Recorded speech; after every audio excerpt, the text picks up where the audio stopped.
ಸಿದ್ದರಾಮಯ್ಯನವರು ಪತ್ರಿಕಾ ಹೇಳಿಕೆ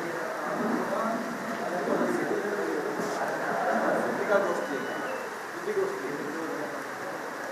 ಅಷ್ಟೇ ಬಂದಿರೋದು ಭ್ರಷ್ಟಾಚಾರಕ್ಕೆ ಸಂಬಂಧಪಟ್ಟಂತೆ ಗ್ಯಾರಂಟಿ ಯೋಜನೆಗಳಿಗೆ ಸಂಬಂಧಪಟ್ಟಂತೆ ಅಲ್ಲ, ಭ್ರಷ್ಟಾಚಾರಕ್ಕೆ ಸಂಬಂಧಿಸಿದಂತೆ ಮಾತ್ರ. ಗ್ಯಾರಂಟಿ ಯೋಜನೆಗಳ ಕಾರಣಕ್ಕೆ ಭ್ರಷ್ಟಾಚಾರ ನಡೆಸೋದಕ್ಕೆ ಲೈಸೆನ್ಸು ಅಥವಾ ಭಾರತೀಯ ಮಾಪ್ ಅಂತ ಭಾವಿಸಿದ್ದೀರಾ? ಹೇಳಿಕೆ ನಾವು ಗಮನಿಸಿದಾಗ ನಾವು ಗ್ಯಾರಂಟಿ ಯೋಜನೆ ಕೊಟ್ಟಿದ್ದೀವಿ, ಏನ್ ಬೇಕಾದ್ರೂ ಮಾಡೋ ನಡಿ, ಮತ್ತೆ ಯಾವ ಕಾನೂನಿನ ಉಲ್ಲಂಘನೆ ಬೇಕಾದ್ರೂ ಮಾಡಬೇಕು ಅನ್ನೋ ಭಾವನೆ ನಿಮ್ಮ ಹೇಳಿಕೆಯಲ್ಲಿ ಇದ್ದಂತಿತ್ತು. ಇನ್ನೊಂದು ಸಂದೇಶ ಕಾಂಗ್ರೆಸ್ ಯಾರು ಯೋಗ್ಯತೆ ಇಲ್ಲ, ಕಾಂಗ್ರೆಸ್ ಪಾರ್ಟಿ ಕೊಟ್ಟಿರೋದು ಆಪಾದನೆ ನಿಮ್ಮ ಮೇಲೆ ಬಂದಿರೋದು. ನೀವು ರಾಜೀನಾಮೆ ಕೊಟ್ಟರೆ ಕಾಂಗ್ರೆಸ್ ಪಾರ್ಟಿ ಉಳಿದೋಗ್ಬಿಡುತ್ತೆ ಅನ್ನೋ ಭಾವನೆ ನಿಮ್ಮಲ್ಲಿದೆ.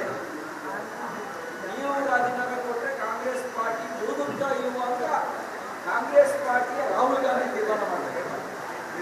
ರಾಹುಲ್ ಗಾಂಧಿಯವರೇ, ಭ್ರಷ್ಟಾಚಾರಿಗಳಿದ್ರೆ ಮಾತ್ರ ನಿಮ್ಮ ಪಾರ್ಟಿ ಉಳಿಯೋದು, ಭ್ರಷ್ಟಾಚಾರಿಗಳ ಮೇಲೆ ಕ್ರಮ ತಗೊಂಡ್ರೆ ನಿಮ್ಮ ಪಾರ್ಟಿ ಉಳಿದೋಗುತ್ತೆ ಎನ್ನುವಂತ ಭಾವನೆಯನ್ನು ಸಿದ್ದರಾಮಯ್ಯನವರು ಕೊಟ್ಟಿದ್ದಾರೆ. ನೀವು ತೀರ್ಮಾನ ಮಾಡಿ, ಭ್ರಷ್ಟಾಚಾರಿ ಇದ್ರೆ ಮಾತ್ರ ನಿಮ್ಮ ಪಾರ್ಟಿ ಅನ್ನೋದಿದ್ರೆ ಉಳಿಸ್ಕೊಳ್ಳಿ. ನಾವು ದೇಶದ ಉದ್ದಗಲಕ್ಕೂ ಏನು ಮೆಸೇಜ್ ಕೊಡ್ಬೇಕು ನಾವು ಕೊಡ್ತೀವಿ. ಯಾರು ಈಗ ಸಂಪಾದನೆ ಮಾಡ್ತಿರೋ ಮುಂಚೆ ರಾಜ್ಯಪಾಲರ ಮೇಲೆ ಮಾಡ್ತಿದ್ರು, ಈಗ ನ್ಯಾಯಾಧೀಶರ ಮೇಲೆ ಮಾಡ್ತಿದ್ದಾರೆ. ಅವಾಗ ರಾಜ್ಯಪಾಲರ ಮೇಲೆ, ಈಗ ತೀರ್ಪು ಕೊಟ್ಟರು ಹೈಕೋರ್ಟ್. ಹೈಕೋರ್ಟ್ ಮೇಲೆ ಇವರು ಪರೋಕ್ಷ ಆರೋಪನ ಆದ್ರೆ ಇವಿಎಂ ಮೇಲೆ ಮಾಡ್ತಿರಲ್ಲ. ಬಿಜೆಪಿ ಗೆದ್ರೆ ಇವಿಎಂ ಸರಿ ಇಲ್ಲ, ಕಾಂಗ್ರೆಸ್ ಗೆದ್ರೆ ಇವಿಎಂ ಸರಿಯಾಗಿ ಕೆಲಸ ಮಾಡ್ತಾ ಇದ್ರು. ಜನಾದೇಶ ಇದೆಲ್ಲ ಯಾರು ಮಾತಾಡ್ತಾರೆ? ಬಿಜೆಪಿ ಗೆದ್ರೆ ಇವಿಎಂ ಮೇಲೆ ಕಂಪ್ಲೇಂಟ್ ಇವರೆಲ್ಲ ಮಾಡಿದ್ರೆ ಇಲ್ವೋ? ಸರಣಿ ಸಾಲು ಹೇಳಿಕೆ ಕೊಟ್ಟಿದ್ರು. ಇವರು ರಾಹುಲ್ ಗಾಂಧಿ ಗೆದ್ದ ತಕ್ಷಣ ಇವಿಎಂ ಸರಿ ಇದೆ, ನರೇಂದ್ರ ಮೋದಿ ಗೆದ್ರೆ ಇವಿಎಂ ಸರಿ ಇಲ್ಲ. ಇದೇ ತೀರ್ಪು ಏನಾದ್ರು ಸಿದ್ದರಾಮಯ್ಯನವರ ಪರವಾಗಿ ಅವರು ಅರ್ಜಿ ಎತ್ತಿಡಿದ್ರೆ ಬಹುಶಃ ಹಳ್ಳಿಯಿಂದ ದಿಲ್ಲಿಯವರೆಗೆ ಸಾಲು ಸ್ವಾಗತ ಮಾಡಿ ಹೇಳಿಕೆ ಕೊಟ್ಟಿದ್ರಲ್ಲ. ಈಗ ತೀರ್ಪು ವಿರುದ್ಧ ಬಂದಿದೆ. ಕಾಂಗ್ರೆಸ್ ಹೈಕಮಾಂಡಿಗೆ ದಮ್ಮಿದ್ರೆ ರಾಜೀನಾಮೆ ತಗೊಳುತ್ತೆ. ಭ್ರಷ್ಟಾಚಾರದಲ್ಲಿ ಪಾಲು ಕಾಂಗ್ರೆಸ್ ಹೈಕಮಾಂಡಿಗೆ ಹೋಗದೇ ಇದ್ರೆ ರಾಜೀನಾಮೆ ತಗೊಳ್ತಾರೆ. ಭ್ರಷ್ಟಾಚಾರದ ಪಾಲು ಕಾಂಗ್ರೆಸ್ ಹೈಕಮಾಂಡಿಗೆ ಹೋಗಿದ್ರೆ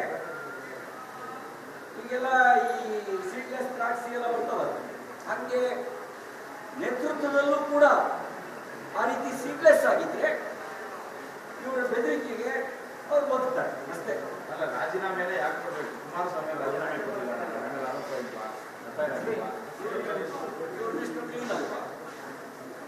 ಇವರ ನೈತಿಕ ಉನ್ನತಿ ಇವರು ಬಿಟ್ಟರೆ ಯಾರಿಗೂ ಇಲ್ವಲ್ಲ. ಯಡಿಯೂರಪ್ಪ ರಾಜೀನಾಮೆ ಕೇಳಿರ್ಲಿಲ್ವ? ಕೊಟ್ಟಿರ್ಲಿಲ್ವ ಯಡಿಯೂರಪ್ಪ ರಾಜೀನಾಮೆ? ಇದೇ ಸಿದ್ದರಾಮಯ್ಯ ಯಡಿಯೂರಪ್ಪ ರಾಜೀನಾಮೆ ಕೇಳ್ತಾ ಹೇಳಿದ್ರೆ ಇಲ್ವ ನಿಮ್ಮ ಮಾಡಿದ್ರೆ ಹಾಗಿದ್ರೆ ಇವ್ರು ಇನ್ನೊಬ್ಬರಿಗೆ ಮಾತ್ರ ಕೇಳೋದಕ್ಕೆ, ಇವ್ರ ವಿಷಯ ಬಂದಾಗ ಮಾತ್ರ ಅದಕ್ಕೆ ಯಾವುದಕ್ಕೂ ಸಂಬಂಧ ಇಲ್ವಾ?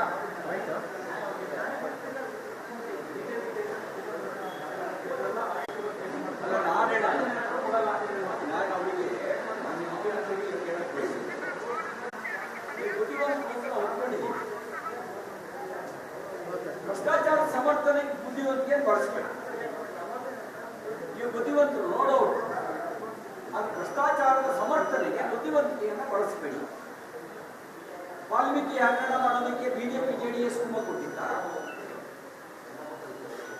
ರೀಡು ಹೆಸರಿನಲ್ಲಿ 880 ಎಕರೆ ಡಿನೋಟಿಫಿಕೇಶನ್ ಮಾಡಿ ಆ ನಿವೇಶನಕ್ಕಾಗಿ 30 ವರ್ಷ ಕಾದು ಕೂತವರಿಗೆ ನಿವೇಶನ ಇಲ್ಲದಂಗೆ ಮಾಡಿದ್ರಲ್ಲ, ಅದಕ್ಕೆ ಬಿಜೆಪಿ ಜೆಡಿಎಸ್ ತುಂಬ ಕೊಟ್ಟಿಲ್ಲ. ಆಮೇಲೆ ಸತ್ತೋದ ತೀರ್ಕೊಂಡಿದ್ದಂಥ ನಿಂಗ ಉರುಫ್ ಜವರನ್ ಹೆಸರಿನಲ್ಲಿ ಜಮೀನು ಅವನ ಮಗ ದೇವರಾಜನ ಹೆಸರಿನಲ್ಲಿ ಜಮೀನು ಇದೇ ಇರೋ ಜಮೀನು ಎಲ್ರಿಗೂ ಗೊತ್ತಿದೆ. ಅದೆಲ್ಲ ಎಳೆ ಬಿಡಿಸಿಟ್ಟಿದ್ದಾರೆ. ಖುಲಾಸೆ ಪತ್ರವನ್ನ ಬರ್ಕೊಟ್ಟಿದ್ರು ಈ ದೇವರಾಜನು ಸೇರಿ. ಅವನ ಹೆಸರಿನಲ್ಲಿ ಜಮೀನು ತಗೊಳ್ಳಿ ಅಂತ ನಾವು ಭಾವಮೈದನಿಗೆ ಬಿಜೆಪಿ ಜೆಡಿಎಸ್ನವರು ದುಡ್ಡು ಕೊಟ್ಟಿದ್ವಾ ಅಥವಾ ಸಾಕ್ಷಿ ಹಾಕಿದ್ವಾ? ಬಿಜೆಪಿ ಜೆಡಿಎಸ್ನವರು ನಾವು 50% ಅನುಪಾತದಲ್ಲಿ ರೆಸ್ಟ್ರೋಸ್ಪೆಕ್ಟಿವ್ ಆಗಿ ನಿವೇಶನ ಪಡ್ಕೊಳ್ಳೋಕ್ಕೆ ನಾವು ಅರ್ಜಿ ಕೊಟ್ಟಿದ್ವಾ? ಅಥವಾ ನಾವು ಇವ್ರ ಮೇಲೆ ಈ ಹಳ್ಳಿ ಕಡೆ ದೇವರುಗಳು ಹಂಗೆ ಬಿಜೆಪಿ ದೇವರು ಇವ್ರ ಮೇಲೆ ಓದಿ ಸೇರ್ಕೊಂಡು ಇವರಿಂದ ಅಗ್ರಿಮೆಂಟ್ ಮಾಡಿಸಿದ್ವಾ? ನಾವು ಮಾಡಿಸಿದ್ವಾ? ಅಥವಾ ರೆಟ್ರೋಸ್ಪೆಕ್ಟಿವ್ ಆಗಿ ಅಪ್ಲೈ ಆಗೋ ರೀತಿಯಿಂದ ನಾವು ನೋಡ್ಕೊಳ್ವಾ?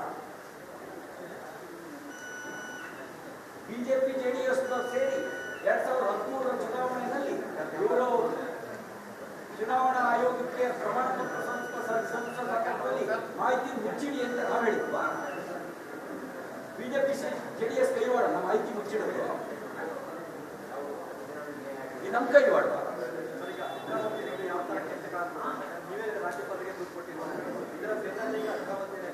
ನೋಡಿ, ಅರ್ಕಾವತಿ ಪ್ರಕರಣ ಮೂಡಾಕ್ಕಿಂತ ದೊಡ್ಡ ಪ್ರಕರಣ.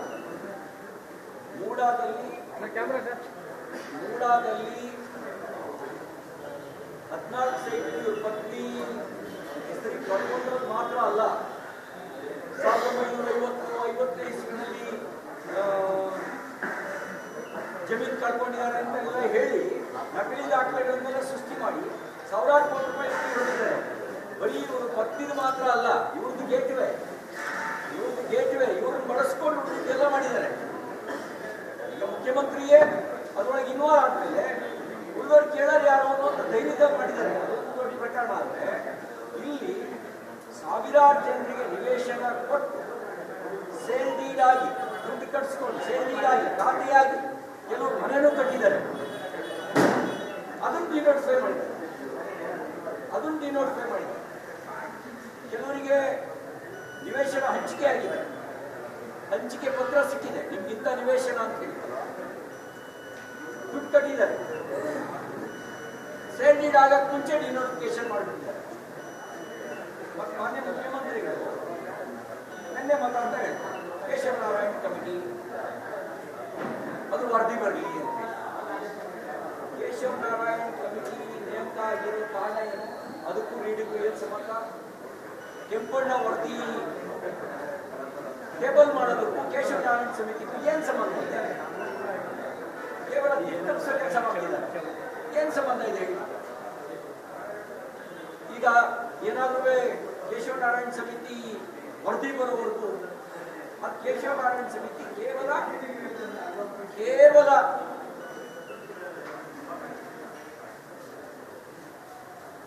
6 ವಿಷಯಗಳ ಉಲ್ಲಂಘನೆ ಆಗಿದೆಯೇ ಇಲ್ಲೊಂದು ಪರಿಶೀಲನೆ ಮಾತ್ರ. ಯಾವ್ದು 6 ವಿಷಯ? ಅಲ್ಲಿ ಶಾಲೆ ಇದೆಯಾ, ಸ್ಮಶಾನ ಇದೆಯಾ, ನರ್ಸರಿ ಇದೆಯಾ, ಐಸೋಲೇಟೆಡ್ ಲ್ಯಾಂಡ? ಇಂಥ 6 ವಿಷಯಗಳ ಉಲ್ಲಂಘನೆ ಆಗಿದೆಯಾ ಇಲ್ವೋ ಅನ್ನೋದು ಪರಿಶೀಲನೆ ಮಾತ್ರ ಕೇಶವನಾರಾಯಣ ಸಮಿತಿ. ಇದು ರೀಡು ಹಂಗಲ್ಲ. ಡೆಫಿನೇಷನ್ ಅಲ್ಲೇ ಇದೆ ಇರುವಂತ ಪದವನ್ನು ಬಳಕೆ ಮಾಡಿ ಡಿನೋಟಿಫಿಕೇಶನ್ ಮಾಡಿರೋದು ಬಹಿರಂಗ ಭ್ರಷ್ಟಾಚಾರ. ಹಾಗಾಗಿ ತಪ್ಪಿಸೋದು ಬೇಡ. ಮುಖ್ಯಮಂತ್ರಿಗಳ ಬುದ್ಧಿವಂತಿಕೆ ನಾವು ಒಪ್ಕೊಂಡಿದ್ದೇವೆ. ನಿಮ್ಮ ಬುದ್ಧಿವಂತಿಕೆ ಭ್ರಷ್ಟಾಚಾರಕ್ಕೆ ಬಳಕೆ ಆಗಬಾರ್ದು. ನಿಮ್ಮ ಬುದ್ಧಿವಂತಿಕೆ ರಾಷ್ಟ್ರ ಕಟ್ಟಕ್ಕೆ ಬಳಕೆ ಆಗಬೇಕು. ಯಾರು ಚಾರ್ಜ್ ಸೋಮರಾಜ್ ಅವನ ಬುದ್ಧಿವಂತಿಕೆ ಅವನು ಮೋಸ ಮಾಡೋಕ್ಕೆ ಬಳಕೆ ಆಗುತ್ತೆ. ಅವನ ಬುದ್ಧಿವಂತಿಕೆ, ನಿಮ್ಮ ಬುದ್ಧಿವಂತಿಕೆ ಭ್ರಷ್ಟಾಚಾರಕ್ಕೆ ಬಳಕೆ ಆಗಬಾರ್ದು.